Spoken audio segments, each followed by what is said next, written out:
En marge de ce troisième forum Changer d'air, nous retrouvons Jean-Paul Delevoye, bonjour. Bonjour. Vous venez d'intervenir sur un débat sur le thème de comment déverrouiller la France. Alors il y a beaucoup de pistes qui ont été évoquées et vous évoquiez de belles opportunités, la soif d'humain, l'envie de retrouver le goût du futur. Est-ce que vous pouvez nous résumer votre message en quelques mots s'il vous plaît?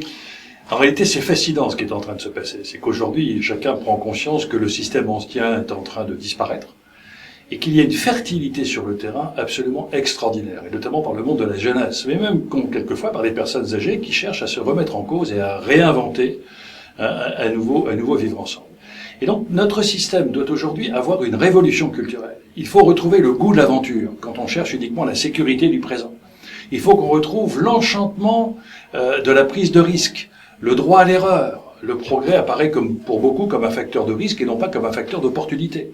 Il faut en même temps faire confiance. Le système veut tout contrôler. Aujourd'hui, il faut réguler, il ne faut plus contrôler. Et faire confiance, ça veut dire permettre à des jeunes qui inventent, qui innovent, qui remettent en cause le système. L'innovation, par définition, elle est solitaire et elle est contestataire. Et donc, je crois qu'il faut accompagner cette fertilité. C'est plus déstabilisant, mais c'est bien plus passionnant. Et alors, quand vous parlez de système, est-ce que vous pensez à une spécificité française, ou est-ce qu'on est sur un modèle plus large que celui-là? Culturellement, la France est un pays royaliste, républicain, qui veut tout contrôler et qui veut que les citoyens obéissent. Or, le monde de demain est un monde dans lequel chacun va pouvoir inventer, créer. Il faut qu'on réinvente de nouveaux pactes collectifs. Est-ce que ce sera le chacun pour soi ou le chacun pour tous? Donc, il faut qu'on imagine un nouveau contrat social de sécurité collective et une libération individuelle. Et en termes culturels, c'est au niveau de l'éducation.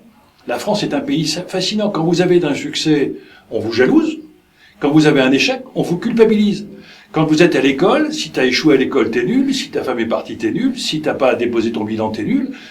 Il faut mettre en avant la potentialité, le talent de chacun, dans sa diversité. La France, c'est pas l'unité égale l'uniformité, c'est l'unité, comment on arrive à créer l'unicité d'un État et d'un vivre ensemble avec la diversité de chacun. Et c'est cela aussi un choc culturel de non pas stigmatiser la différence, mais valoriser la différence. Et la force de la France, c'est sa créativité, son innovation par rapport à l'Allemagne, où la force de l'Allemagne, c'est le process, on joue collectif. La force de l'Angleterre, c'est l'obsession du résultat. Le monde de demain appartient à celles et ceux qui vont être créateurs, inventifs, innovants. Et ça, c'est le génie de la France. Merci beaucoup, monsieur Delevoye. Merci.